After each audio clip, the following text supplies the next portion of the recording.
Why is this important to you? Well, Tyson 2.0 is the forefront of this cannabis genre, whatever it is, and my main objective is safety. And what's happening? I just found out that a pin of fentanyl can kill somebody. I was never ever educated on fentanyl. This is new to me, and I'm just here to be educated on the laws. This brick is a fentanyl brick.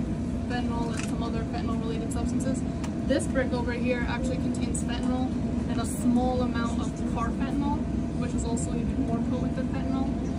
It's known as it's like an elephant tranquilizer, so it's even more dangerous than fentanyl is. But there are small amounts of carfentanil in this. People are buying it. And then last week when you were here, I had this brick over here. So so this one they actually put a Rolex brand and they'll brand it so that you'll see that this is like their stamp on it. In an unexpected twist, legendary boxer Mike Tyson has teamed up with the U.S. Drug Enforcement Administration, DEA, to lead a new national awareness campaign against drug abuse.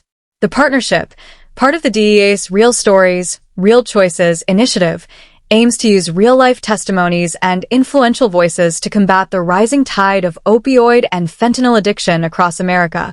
Tyson, once known for his controversial past involving drug use and legal troubles, is now stepping into a role of advocacy and education. His involvement brings a raw, relatable energy to the campaign, proving that even those with troubled histories can become powerful voices for change. The announcement caused a stir across media platforms, but what caught even more attention was the response from New Jersey's acting U.S. Attorney, Alina Habba. Known for her tough legal stance, Habba's reaction to Tyson's participation added a deeper legal and moral dimension to the public discourse. This series will explore the many layers of this surprising collaboration, from Tyson's transformation to Habba's public statement, and why it may mark a turning point in drug awareness campaigns in the United States. The best thing ever happened, I was in the recovery world. I'd be dead without that. Yeah. Did you do AA? Did you do that? Everything. Yeah. I've been in like 20 rehabs, that kind of shit. It's a great world. You meet a lot of great people. No, I was telling all the powerful people, everybody see me hanging out. I met them in the rehab. They said, Mike, how you know them? You mean them from the movie set? No, I met them in rehab. And I met everybody. How do you know them? I met them in rehab, motherfucker. You have a lot of great conversations. You meet a lot of great people. There's a lot of great people That's struggling, friends of mine to this day. I'm going to be friends of mine until I die. And you hear shit in that program that you don't hear anywhere else, from people that have been through it. Mike Tyson's life is a roller coaster story of fame, fall, and redemption. Known as the youngest heavyweight champion in boxing history, Tyson dominated the sport in the late 1980s with unmatched aggression and raw power. But outside the ring, his life spiraled into chaos, plagued by legal issues, substance abuse, and a prison sentence that nearly ended his career and reputation. Fast forward to today, and Tyson has transformed into something few could have predicted, a reflective, humble, and socially conscious figure. From his hit podcast, Hot Boxin' with Mike Tyson, to public speaking engagements, he has openly shared his past struggles with drugs and mental health, hoping others might learn from his mistakes.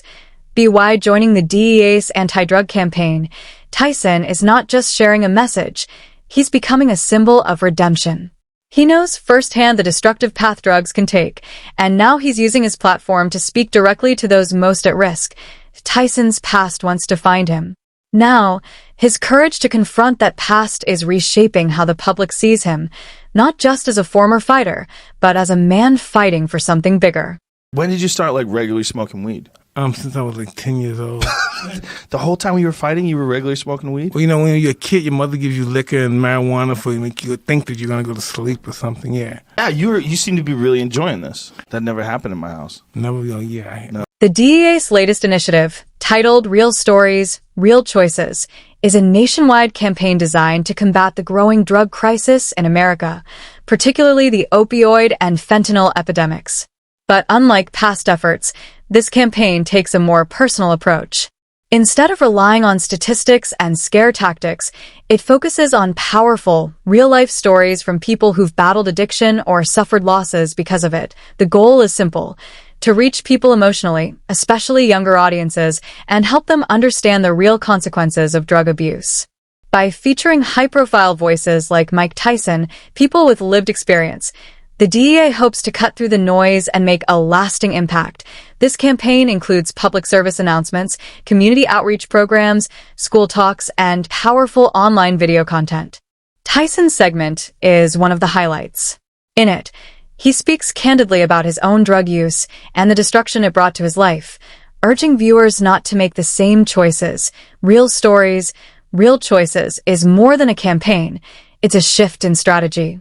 And with Tyson on board, the DEA is betting on authenticity and relatability over fear and enforcement. Choosing Mike Tyson as the face of a DEA campaign might seem surprising at first, but it's actually a powerful, strategic decision. Tyson's life is one of the most public examples of fall and recovery. From world champion to convicted felon, from drug addiction to spiritual healing, his journey is filled with painful lessons, and now, powerful messages. The DEA understands that today's audience connects more with real stories than polished figures. Tyson isn't pretending to be perfect. Instead, he openly admits to his past mistakes, especially his battles with drug use, fame, and self-destruction. This honesty makes him more relatable than any scripted ad or official spokesperson. His transformation, from a feared boxer to a reflective, mindful advocate, resonates with people from all walks of life. It proves that recovery and redemption are possible, no matter how far someone has fallen. For many, Tyson's involvement offers hope.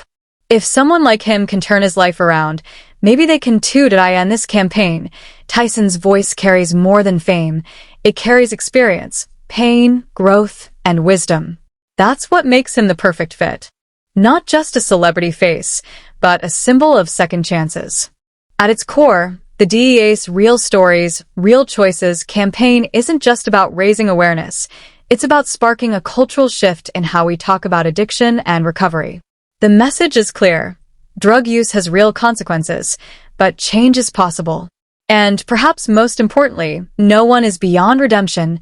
By focusing on real voices like Mike Tyson's, the campaign highlights that addiction doesn't discriminate. Whether you're a world champion or a teenager in high school, drugs can derail your life. But it also emphasizes something just as important. There's a way back. The right choices, even after bad ones, can lead to a new beginning. Tyson's personal reflections carry weight. When he talks about losing control, hurting loved ones, and nearly destroying his future, people listen. But when he shares how he found discipline, healing, and a new purpose, it's just as powerful. This campaign isn't about fear. It's about truth. It's about showing real consequences, but also offering real hope. The DEA is using Tyson's voice to reach hearts, not just headlines. And that's what makes this message resonate beyond government programs. It's personal, and it's real.